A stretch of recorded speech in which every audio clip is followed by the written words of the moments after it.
नमस्कार. जय शिवलाल.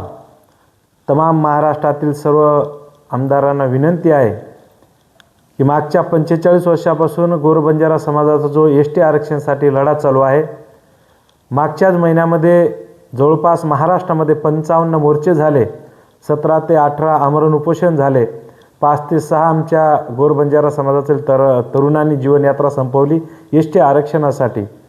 नंतर मी स्वतः जालन्याला उपोषणाला बसलो होतो.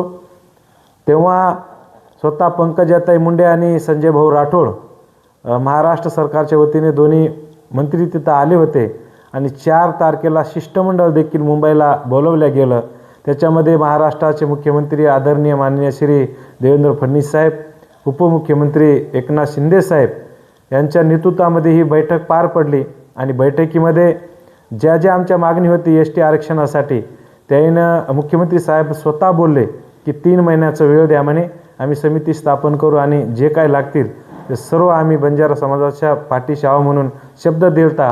आणि त्याच्यानंतर त्याच दिवशी 4 तारखेला ते अजून एक शब्द बोलले होते की जसं धनगर समाजाला आदिवासीच्या सवलती लागू केलेल्या आहेत त्याच धर्तीवर देखील बंजारा समाजाला आम्ही सवलती लागू करू असे शब्द देखील दिलता. पण आतापर्यंत कोणत्याही प्रकारचं आम्हाला सवलती लागू केल्या नाही आणि सवलती लागू झाल्या नाही. म्हणून महाराष्ट्राचे मुख्यमंत्री माननीय देवेंद्र फडणवीस साहेब, एकनाथ शिंदे साहेब, तुम्हाला संपूर्ण गोर बंजारा समाजाच्या वतीने विनंती आहे की तुम्ही लवकरात लवकर आमच्या बंजारा समाजाला एस टीच्या सवलती लागू करा.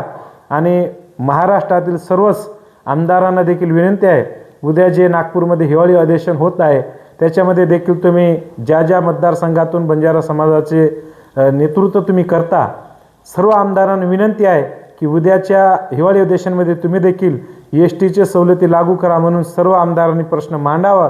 नाहीतर उद्याच पंचायत समिती जिल्हा परिषद येणार आहे, तुम्ही तांड्यात देखील येणार आहात. तुम्हाला विनंती आहे आमची, मग तुम्ही तांड्यात देखील येऊ नका. आणि जो पक्षातील आमदार बोलणार नाही गोरबंजारा समाजाच्या प्रश्नावरती तर आम्ही उद्या पंचायत समिती जिल्हा परिषदला तुम्हाला आम्ही कदापि मतदान करणार नाही.